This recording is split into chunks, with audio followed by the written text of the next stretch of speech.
Coming up on this episode of Break It Down with Brian H., I discuss which company are you watching, WWE, AEW, or Impact Wrestling? Because quite frankly, the wrestling world may be in a little funk, but a brand that we didn't take seriously is starting to make a comeback, and it could be best for pro wrestling. And of course, we're touching on Booker T and Naomi and their whole saga as we get started with episode 146 of Break It Down with Brian H.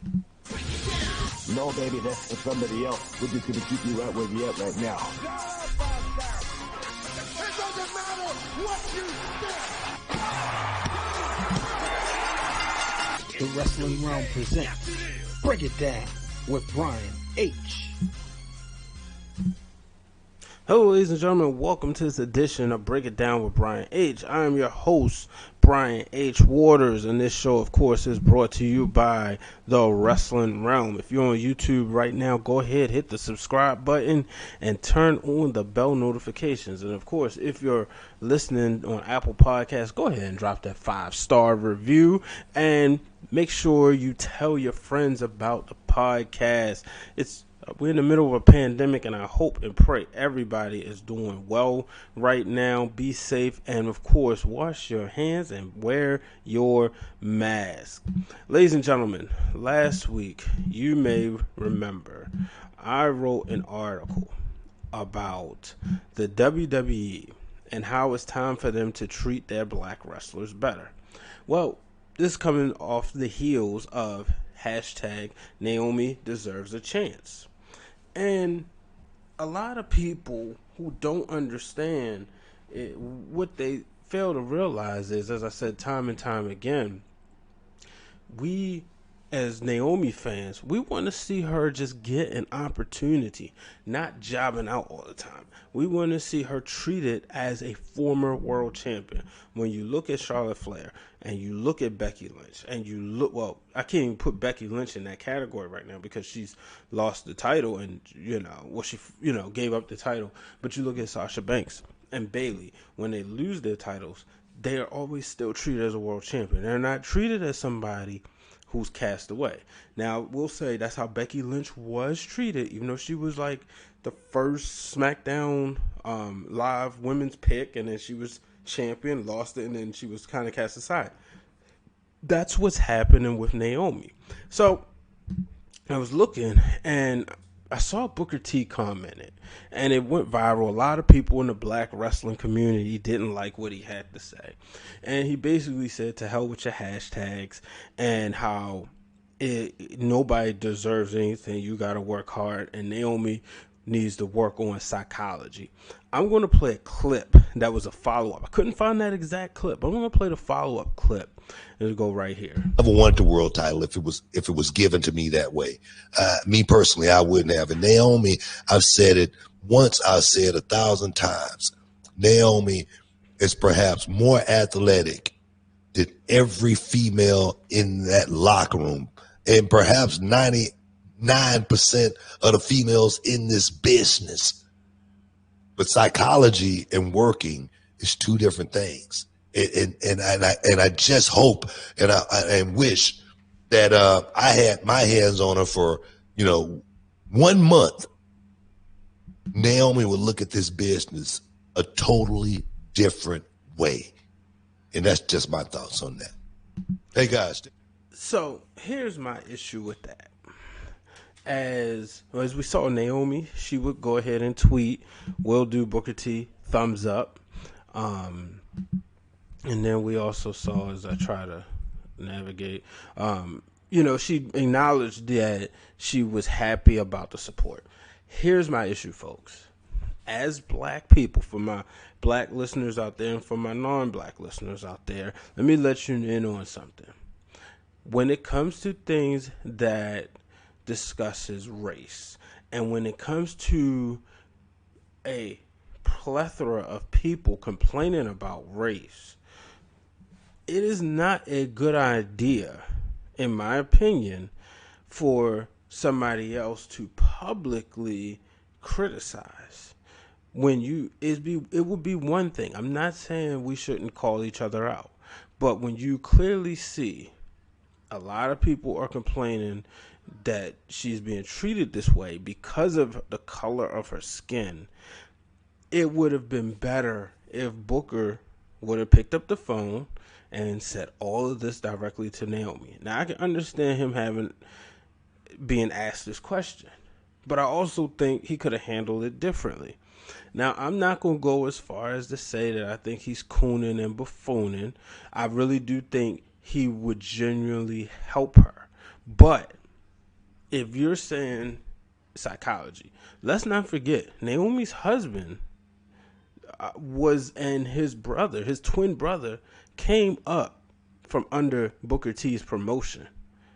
So it's not like there's no relationship there. So my issue with that is he could have picked up the phone and said, hey, Naomi, let's work on your psychology. You got everything else right. Let's get the psychology part down. Because with other races, when these issues are brought up, you don't really see them negating the fact where somebody feels. But when it comes to black people, you see this all the time. Oh, no, he's tripping. It's just like with the women, right? Not comparing because they're apples and oranges. But when you have all these women speaking out against CZW, then you have somebody else come on board and say, oh, well, DJ never treated me like that. When you had the women speaking out against Black Sports Online, the hashtag surviving BSO, then all of a sudden you have one person who worked for the company, or I should say intern, did free work for the company, free labor, said, well, these women should be grateful because this guy never treated me that way. So it's the same thing because you're negating people's thoughts and feelings. Now, Naomi said clearly, wow, I know y'all got me. I know y'all got me. You always have. I appreciate all you so much. Thanks for the continuous support and believing in me. She never went out there complaining, WWE don't give me a chance. She never went out there and shot, or at least not in this case. Maybe I missed it, but I just think Booker T did Naomi a disservice, and shoot, I would tell him exactly how I feel. I think he did her a disservice, knowing the platform he has, knowing the listeners he have. I just think in this case, when it comes to something like this, he knows that people aren't complaining just because Naomi's not getting a chance. He know people are complaining because they feel Naomi isn't getting a chance because of the color of her skin. And that's where I do have the issue. So I'll definitely, I'm not gonna say I don't partake in cancel culture. I just don't. I'm not real loud about it. Some people that I cancel, you wouldn't know. I just don't partake in it. I don't mention them. I don't talk about them. Or I bash them straight up. Or I tell you I bash them, but I don't say, oh, I'm canceling this person. Because most of the time, especially in wrestling, cancel culture doesn't exist. So let's move on. Let's talk about the product, right?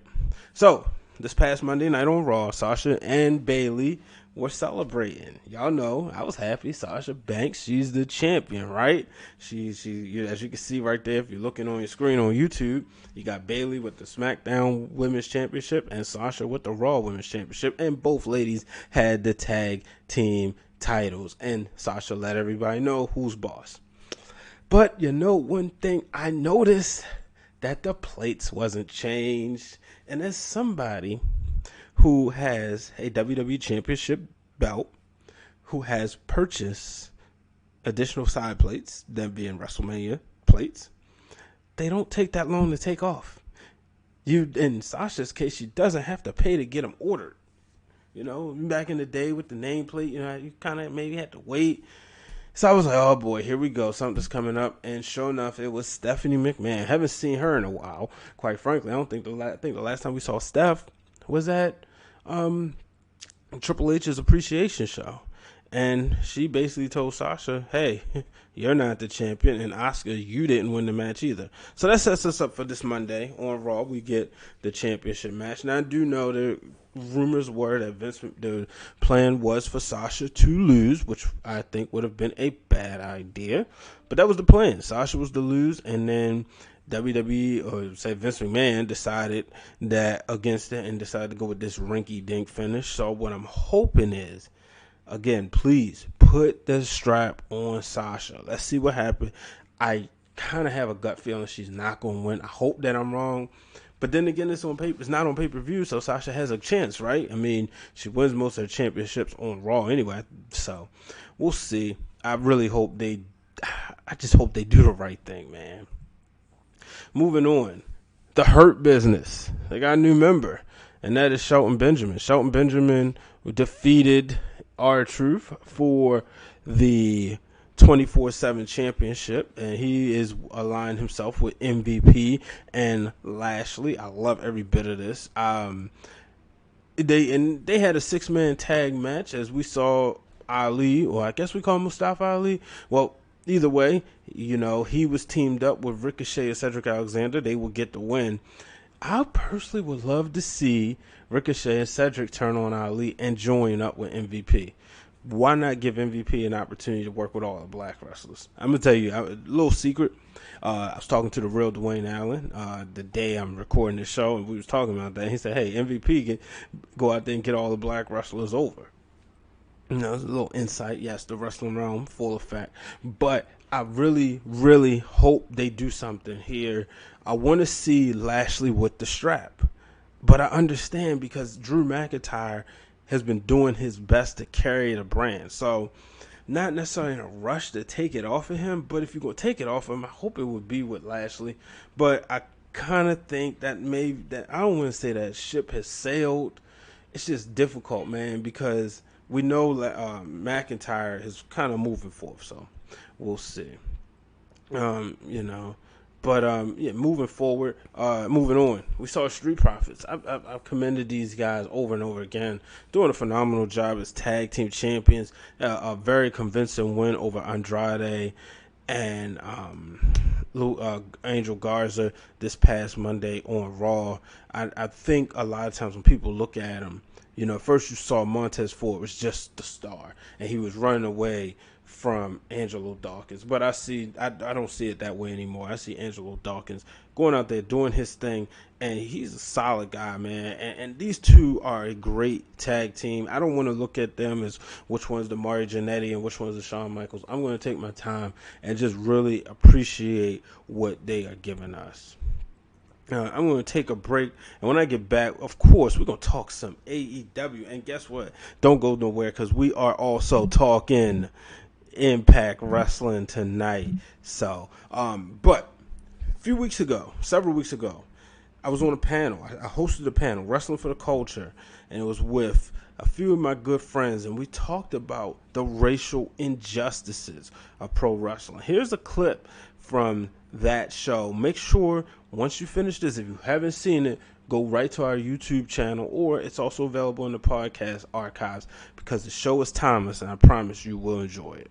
And people will put aside their feelings and racism and all that for that green. That green dominates any color when they're making that money. So, but I think it can happen. We just got to have the right pieces in place and got to have the exposure. It's just like the conversation: what if all black athletes went to HBCUs? Where would the money go? Is that conversation. All black wrestlers left WWE or left AEW or left Impact Wrestling and started their own federation. But what kind of impact would you have in the world of professional wrestling? Well, let's be honest. When we go to these shows, when you see a lot of African Americans who spend a lot of money, African American kids in cities they go to who spend money on professional wrestling. So if you took away some of that African American money, took away some of that African American thing, and moved it into a different federation with all African Americans, I think you could do well. But you just got to be able to put on a good product, and and that's the thing. You got to have a good product. Got to have the characters. You got to have the people that people can buy into. But also, you can develop those characters. We can see something we ain't never seen. It's today. It's 2020, and we never seen a dude like $1 million. Never seen a black $1 million man character. We never seen somebody like JBL. When the last time an African American guy came in the arena with a limousine, the closest we had was MVP. You know what I'm saying? But you don't see that. And so, when you look at that, I think it depends on how a promoter does it, and also learn the history of wrestling as well. You talk about one of the largest shows ever put on was done by a black booker, Ernie Ladd. When he booked him and Junkyard Dog down in New Orleans, down in Mid-South. And, when you talk about this is a white man's sport, go back and do the history of professional wrestling. They was only allowed one black person in the territory. Some of y'all go to, different events and three or four y'all in a room back in the day. That's why you very rarely seen Abdullah the Butcher and Kamala in the same territory. If you go back to the 60s and 70s. So, it was just... Make sure y'all check that out, folks. That was a great conversation we had just about all the racial injustices in pro wrestling, not just inside the ring, not just in the WWE, but in the independents as well, and just behind the scenes, when it comes to the black wrestling bookers. So that was my big brother, Glenn Thomas. Make sure you check out his podcast, Wrestling Marks of Excellence Radio. Him, Champ Creed, Corey doing a great job over there. I always, I gotta get all them on here. I'm gonna do that probably before the summer's up because, it would be cool. We in a group chat, but I think bringing their perspective to break it down with Brian H. or even Wrestling for the Culture, you guys, I promise you will be entertained. AEW tonight, we saw Diamante taking on Eva Lise, where she was victorious. Tony Khan announced on Twitter that she will take on Haruko Shida in a non-title match next week. So Diamante earning her stripes over in AEW. She was over in Impact Wrestling. She's been wrestling around the world, but now getting on the AEW brand, more people getting to see her. The women's division over there, they have so much talent. I just don't know what it is. And I'm, reveal another conversation. When I was talking to Corey yesterday, we was all on the call, and one thing he brought up, he said Nyla Rose should have been the first champion because even though, and I forgot the lady's name who was the champion, but even though she was champion, the countdown was, okay, when is Nyla getting the title? And that's all it was. And that was a disservice to that young woman, where if you would have just put the title on Nyla first in D.C., where she's from, from the area, you would have got that big pop, and, you could have set the tone for the women's division. But I think a lot of times what's happening over there is they just automatically assume we know who people are.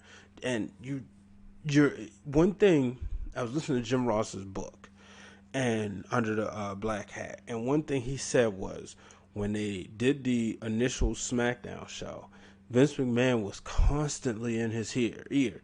It's a new audience, JR. It's a new audience, JR. It's a new audience. And while that would have been annoying, it made so much sense because, I was watching SmackDown. Watching Raw. A lot of my friends was watching Raw. We're talking the height of the Attitude Era. But you're going to UPN. So you have people who watch the shows on UPN. And I was like, oh, well, what's this wrestling thing? Well, let me check it out. I remember Hulk Hogan and them. So he had to reintroduce that. And that's one thing I don't think AEW has done a great job when it comes to introducing new people. So, let's see. Moving on. Why can't I'm trying to get my screen? There we go. No. So Lance Archer tonight, he I was wondering where he's been. And me and the real Dwayne Allen was talking about this. I was like, where's Lance Archer been? He went on this streak, beating up everybody. All of a sudden he loses to Cody, and then we don't see him. Well, tonight we saw him, and he was just wreaking havoc all over the locker room. So he got that mean streak at him. I want to see what happens with him next. Quite frankly, the guy looks like $1 million. He should be challenging Jon Moxley for the championship. I don't care what anybody says. Lance Archer looks like somebody who belongs in the main event picture, and he's got one of the most, if not the most brilliant mind in the business right beside him, being Jake the Snake Roberts. Back to the women's division. AEW announced that they are having a women's tag team cup tournament, and the Nightmare Sisters, Brandy Rose and Allie, will be a part of it. So I think this is going to be interesting. When I look at these two, I was watching AEW Dark, and you know, they were working out, getting ready for this, and they were constantly trying to one-up each other. And I get they're trying to be different. Not really a big fan of it, but I'm going to see where it goes because I want to like this tag team. I think they can do well together, but I want to see where it goes. Also want to see who are going to be the teams. Who will we see in this tag team tournament? Will we see Nyla Rose team up with somebody? You know, will they turn this into a tag team championship? Do they feel they have enough roster? They have a plethora of women on the roster, so why not? Let's see what happens. Yeah, people would say, well, it's just like WWE. Well, so what? So, only time will tell. All right, so I'm going to go ahead and take a break. When I get back, we're going to talk some Impact Wrestling, folks. I know I ain't talked about Impact Wrestling in so long on this show, but man, I tell you, it's been really good. I've enjoyed it. So here we go. We'll talk about it when we come back. But before we go there, make sure if you haven't checked out the 20 questions episode, make sure you check it out on YouTube exclusively. Here's a preview for that. What's up, wrestling fans? My name is The Real Dwayne Allen. This is Brian H. Waters, and we are The Wrestling Realm. And today we bring you a new show. Something new to the Wrestling Realm Network, that we call it now, our YouTube channel, network, whatever the case may be, man, you named it. Nevertheless, we got a new show. It is called 20 Questions, where myself and Brian H. Waters will go rapid fire and we'll answer 20 different questions about a number of different subjects. But today, we figure for those that don't know us, you can get to know the realm just a little bit better than maybe you had before. So today, I asked Brian H. Waters 20 questions so you, the fans, can kind of get to know this gentleman right here. Brian H., you ready? I'm ready. Okay. Yep. 20 questions on the clock. First pro wrestling memory. First pro wrestling memory, Hogan versus Warrior, just getting ready, being in the car with my grandfather, and him describing that we getting ready to go home and watch WrestleMania 6. All right. And I'm back, ladies and gentlemen. So that's just one question. I'll let you get one question from the 20 questions episode. So it's 20 questions from me, 20 questions from the real Dwayne Allen. And like I said, comment your answers. Let me know who was your first your first favorite wrestler, your first favorite wrestling crush, your first show you've been to. Let us know in the comments too. We want to connect with each and every one of you. We're wrestling fans, so we want to do that.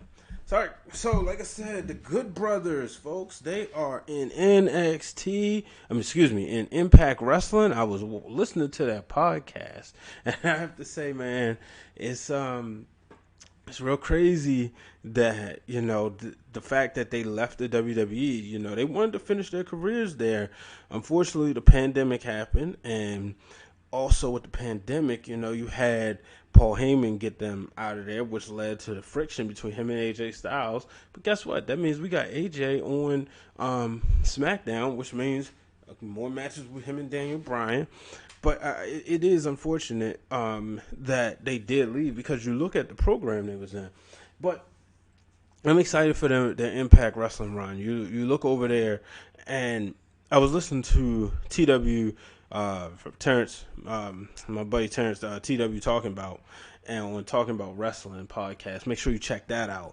And he gave a great in-depth review of Slammiversary. So I should have asked him for permission to get a piece of the audio, but go over there and you listen to it once you finish listening to this. But I promise you, it was a great episode with the way he broke everything down, you know. But, you know, like I said, full disclosure, I said earlier, I'm away. So because I'm away, not in Baltimore right now, I can watch Impact.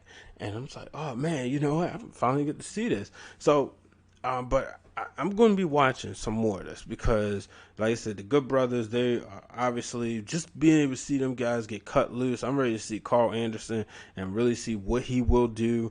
And that's what I was hoping to see in WWE. Unfortunately, we didn't get to see that, but I want to see what they're going to do over there. I like to see them run things.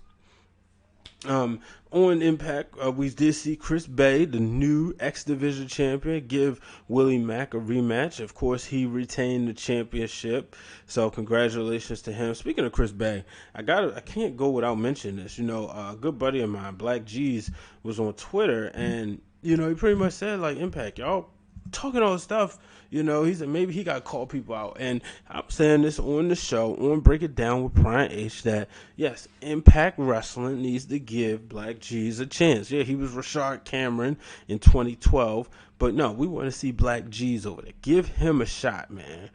That's what we want to see. So, yeah, man, and spread the word. If you don't agree with me, tweet at me and tell me why you don't agree with me. And tag him at G's215, if you're real bold. EC3.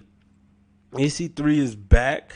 I used to listen to Terrence, and he brought up a good point about him going over to AEW, and it would be crazy because, quite frankly, MJF, who's now soon to be challenging for the World Championship, has kind of stolen his gimmick, and quite frankly, he's kind of doing it better than he is, in my opinion.